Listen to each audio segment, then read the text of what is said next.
This is going to be interesting.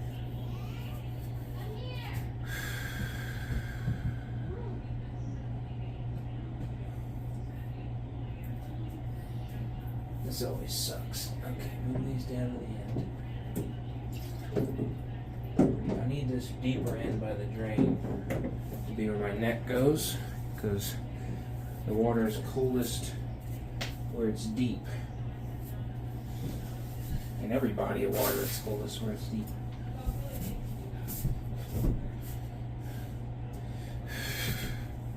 Hope I don't hurt my wrist. Oh, that's cold.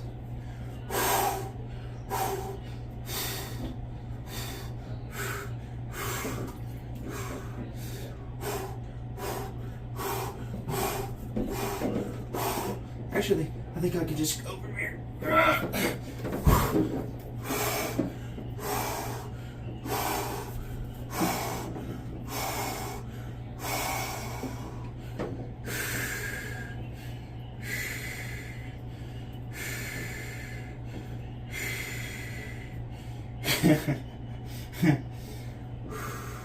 Wonder how much inflammation I'll lose off just my physique from this, because I haven't done it in almost 3 months.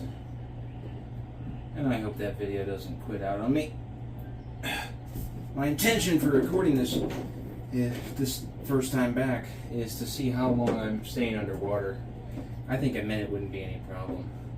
The only issue with staying underwater for me in the ice bath is well, I'll explain it afterwards. Your head starts to get too cold, basically.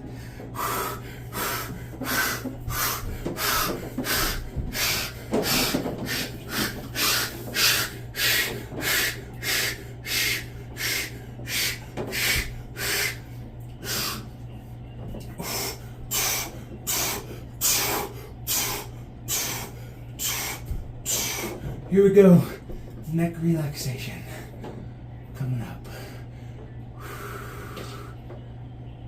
It's frigid, and I'm not even in it enough and comfortable enough to start shaking. When you get in, you gotta shake. Get that thermal layer broken so you actually feel the cold. Right now you don't feel the full effect. You don't feel the full force of the temperature you're in.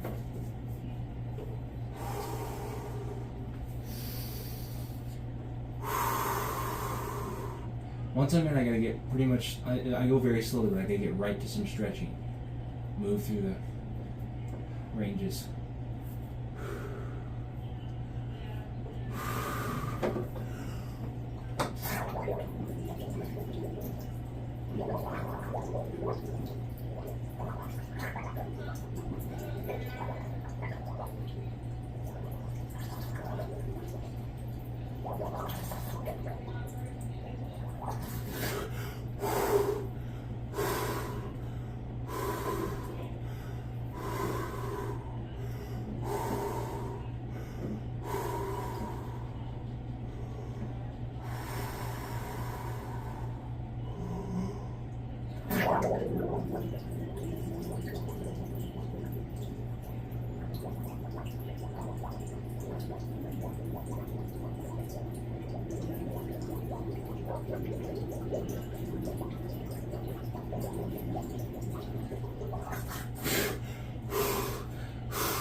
Okay, wow, that's already it.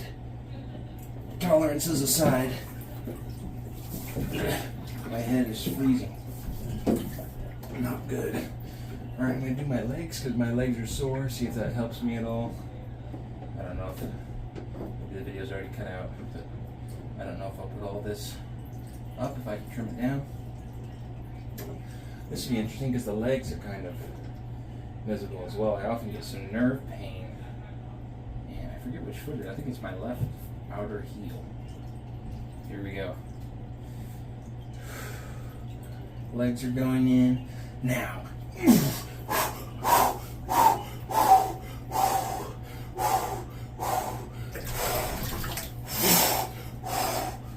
Alright. Don't skin your back again. Move through the ranges. Point the toe. bring it back. Point the toe, bring it back.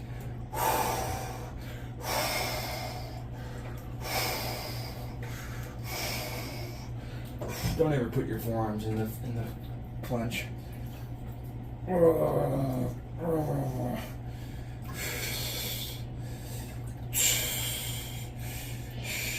Tomorrow I'm going to do a leg workout. This should be good, or I'm planning on doing it. Work is the priority. We'll see if I have enough in me after work. Maybe I can get a nap or something and come back better.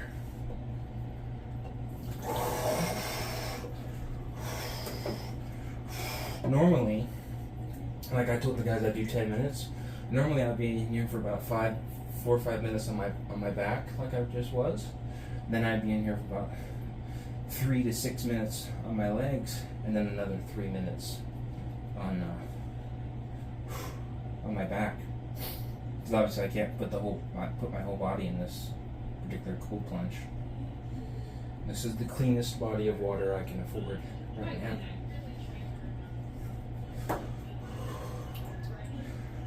Actually, I think I'm going to be up for that. Yeah, I'm going to go under again. Underwater again.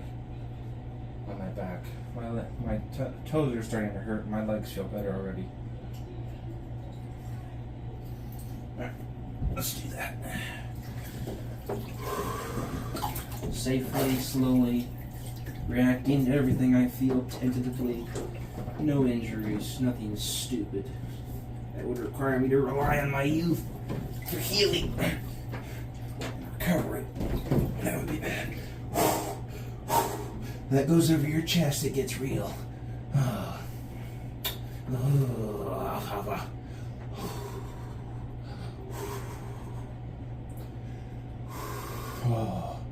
Instant relief. I just can't relax my back. Maybe I should try that. I'm gonna try that. Relax everything.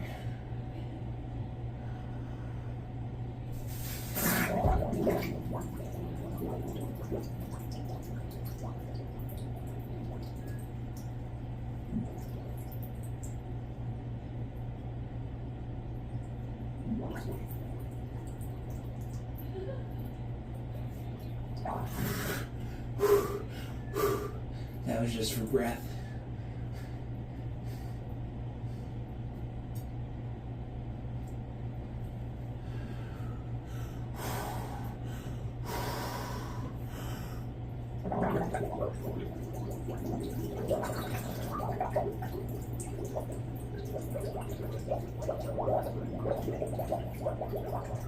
And my skull is numb.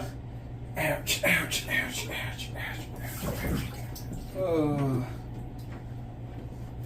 Holy moly. How long could you survive in a frozen river before your brain would just shut off? That's incredible.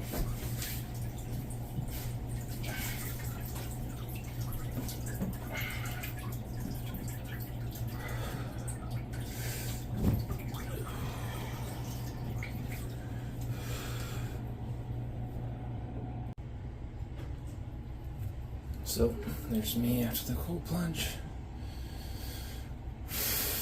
That was pretty cold, not really that mentally challenging. What I've been having to do in my life lately has been much more difficult than that. And that was a lot of ice, you know. I used to slowly progress into it. No problem. So, I'll do this on the days I don't work out.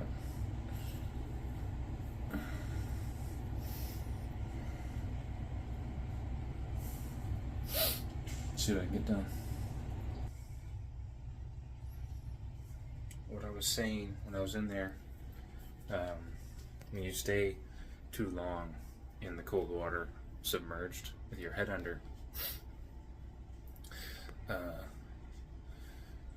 if your breath doesn't fail, right, because your body's trying to panic in the cold, so assuming you can hold your breath for that amount of time, whatever amount of time,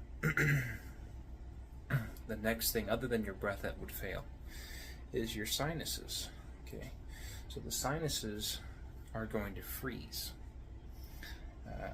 Now, I don't believe this water today was cold enough to actually make them freeze, but I actually have felt changes in the sinus cavities and potentially whatever fluids were in them. Oh, man,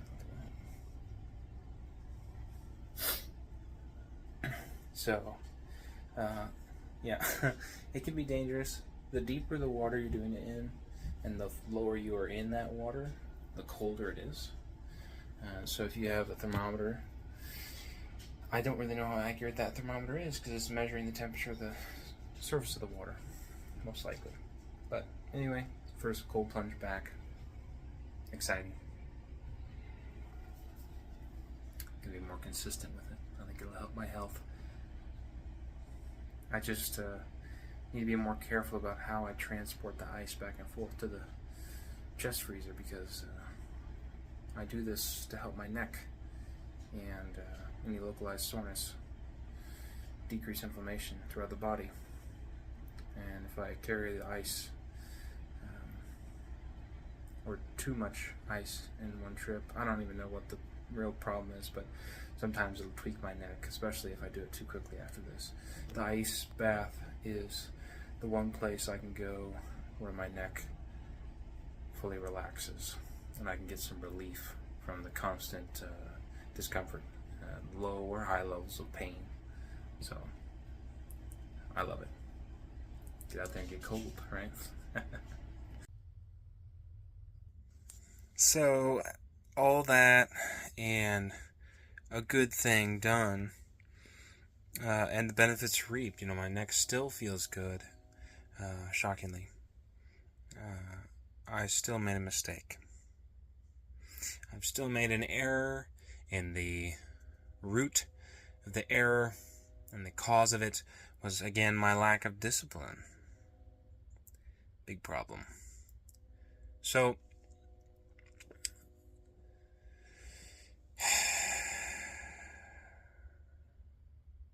I initially stopped doing the cold plunges because carrying the ice both to the tub and back was hindering the benefits. And it began to be, I would be actually more fatigued and more beat up after taking an ice bath, as opposed to recovered and refreshed with a relaxed neck because of all the things that were involved in preparing for it and cleaning up afterwards. So it got so bad that I decided to take at least a few weeks off, and my neck actually felt better. Now that I had to deal with a little bit of inflammation, but I was able to get by.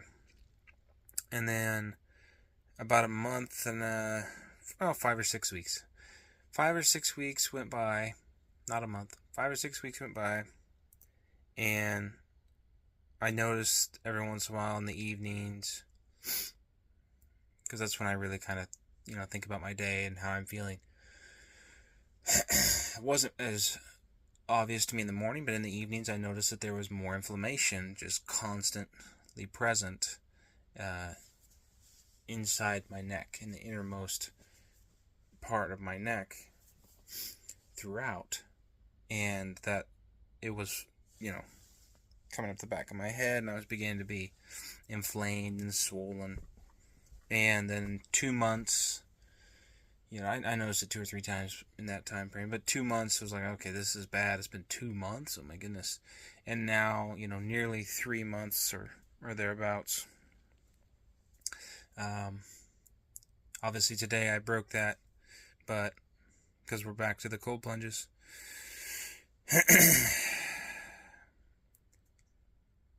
I can't stick to too rigid of a schedule.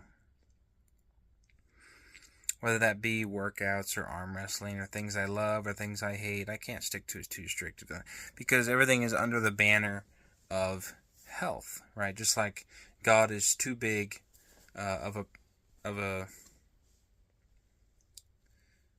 power, let's say, and a foundation to everything. He's too big to actually put on a priority list. You can't even put him at the top. He's too big to put on the list. And health is the same way for your fitness and your physical goals. Because if you don't have your health, none of the goals mean anything because you can't pursue them. And if you try hard enough to pursue them without your health, you will die. Or you will injure yourself severely. So I guess that's what I've learned is I can't be too rigid with my scheduling, and I can't be too close to adhere. Thankfully, in the church, there's once a month we do some introspection. We examine ourselves and we make sure that everyone is repentant or consistent in their change of repentance, which happened around the time they made their covenant with God in the waters of baptism. And so something like that being in place for the church enables me, or should enable me, to reflect. But I just need to take more action now, because I was aware of what I was doing, or rather what I was not doing. And when I should have started again, I just didn't want to. And, however long it takes, however many days you have to split up into, that's one thing, but you have to begin the process at least. How small can you make the minimum requirement? Well, small enough to do something when you're aware it needs to be done. So, that's what I will be doing. I don't know when I will cold plunge next. I'm thinking I will work out, every other to every 72 hours, basically. So work out one day and have 2 days in between. And repeat that pattern. Well, let's see, how you could say work out every 3 days. Whichever way you want to think about it. It looks just like this. So, at any rate, things are resumed now. Things are going well. I was sick there for about 2 weeks and was really weak, couldn't do anything for 3. Then I came back pretty strong against the guys anyway for arm wrestling. Starting back, hopefully getting more consistent on showing up for work, making myself available, and I'm really tired right now. It's not even 9 o'clock, so I'll be doing some reading for about an hour and 20 minutes, thereabouts. Until I'm done, I finished my notes from my last workout. I need to type up my work notes from today, and then I'll be going to bed early. I don't even know if I'll eat supper. Very tired. Thankfully, there was very little required of me today, but still, a lot. I walked to work, so that ended up being, over the course of about 2.5, 3 hours, it was 3.6 miles. So, not a lot I had to do, but I have to give my body the chance to adapt, and right now I'm having to adapt to the walking the long distance and being present at work, as opposed to having hard things to do at work. So I'm very grateful that it's one or the other, that it's happening slowly. At some point this week or next, I will hope, God willing, I will be consistent with work and be back. 2 weeks from now, I anticipate I will be back to my regular workout schedule, and then at some point I'll add in some real light arm wrestling stuff. I've been doing only table time every Saturday morning with the boys so far, so we've only had 2 practices. So I have a little bit of time left. I think we're still about 7-8 weeks, 9 weeks. I should get my calendar out. Yeah, I have enough time left. No problem. So either way, I'd like to pull pro in the next tournament. Even if I get destroyed, hopefully I'll beat a couple guys. And depending on who shows up, my intention is to pull pro right hand. I don't think my left will be ready. So I'll at least, if I pull left-handed at all, it's really bad injured right now, screwed up in all kinds of different ways. I would pull pro right-handed and amateur left-handed. Depending on who shows up, I may pull right-handed amateur also. So that'll be exciting. Because they'll probably be going on at the same time in terms of, walking up there and to the stage in arm wrestling. Yeah, I'm excited. Obviously trying to stay calm with everything. And then, occupy my time wisely and put God first. So there's the first day back with everything being accomplished today. Very happy. Stay after it and find truth in arm wrestling, and check out my bicep in that in that clip after the cold plunge. Good grief.